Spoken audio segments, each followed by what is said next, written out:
29 नियमों की विस्तृत व्याख्या।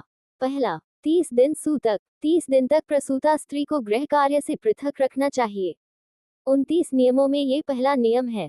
मानव के शारीरिक, मानसिक तथा बौद्धिक विकास की यह नींव है। यहीं से मानव जीवन प्रारंभ होता है। यदि यह प्रारंभिक काल ही बिगड़ जाएगा तो फिर आगे मानवता का विकास कैसे हो सकेगा। शायद दुनिया में प्रथम बार ही जम्भेश्वर जी ने ये 30 दिन सूतक का नियम बतलाया है।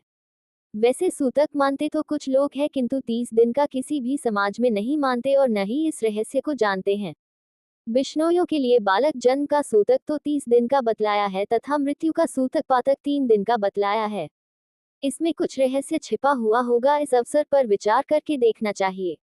जब बालक 10 महीने तक गर्भावास में निवास करता है, तत्पश्चात समय आने पर जन्म लेता है, उस समय बालक एवं उसकी मां दोनों ही अपवित्र अवस्था में हो जाते हैं।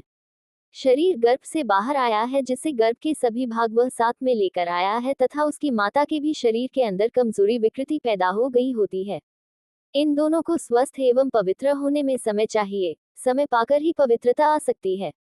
इसलिए 30 दिनों का समय रखा गया है, जो सूतक रूप में धर्म से जोड़ा गया है तथा 30 दिन पूर्ण हो जाने पर ही संस्कार करके उसे बिश्नोई बनाया जाता है तथा मृत्यु का सूतक पातक 3 ही दिन का बताया है, क्योंकि वहां पर तो कुछ शेष रहता ही नहीं है। जीव 3 दिन के पश्चात चला ही जाता है तथा शरीर तो उसी समय ही जमीन के समर्पित हो जाता है। फिर इतना लंबा पातक किसके लिए रखा जाए। इसलिए तीसरे दिन ही जीव को समारोह पूर्वक विदाई तथा मिलन हो जाता है। उसी तीसरे दिन पाहल हवन द्वारा संस्कार कर दिया जाता है। आज मुआ, कल दूसर दिन है, जो कुछ सरे तो सारी।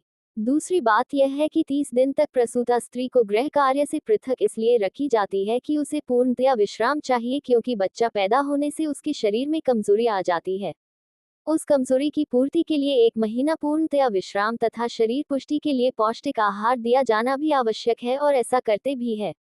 इसमें 2 कारण है। प्रथम तो यह है कि बच्चे की माता का शरीर पुनः क्षति की पूर्ति कर लेगा।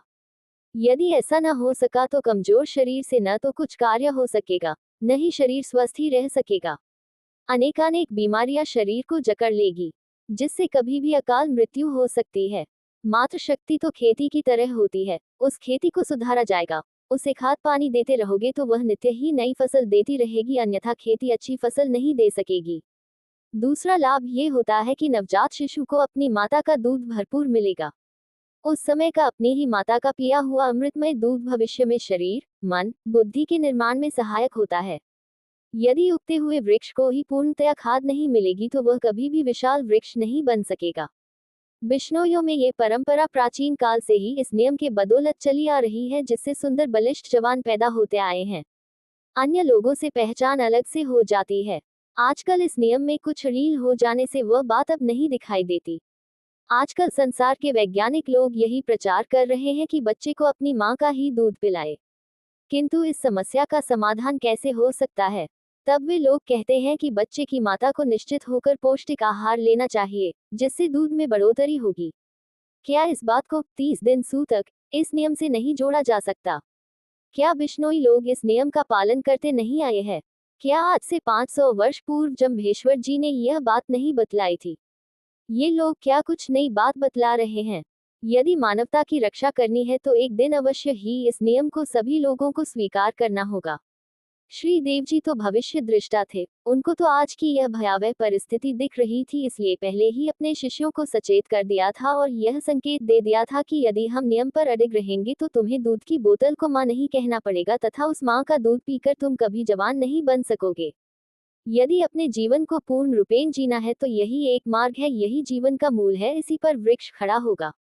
30 दिन पूर्ण हो जाने पर फिर कोई तिथि, वार, घड़ी, नक्षत्र आदि देखने की आवश्यकता नहीं रह जाती, क्योंकि सभी 30 दिनों के अंदर ही समाहित हो जाते हैं।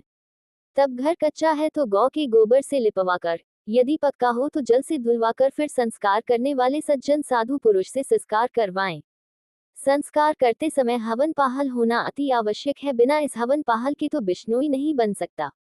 बालक मंत्र सहित पाहल देकर उस बालक को बिश्नोई बनाया जाता है तथा बालक की मां को पाहल देकर पुनः गृह कार्य में प्रवेश कराया जाता है, तब सूतक की निवृत्ति होती है। यही परंपरा है तथा जीवन में सफलता प्रदान कराने वाली भी है। आज के युग में भी ऐसी परंपरा की महती आवश्यकता भी है। गॉड जाम्बजी टीचिंग यूट्यूब चैनल को सब्सक्राइब जरूर करें।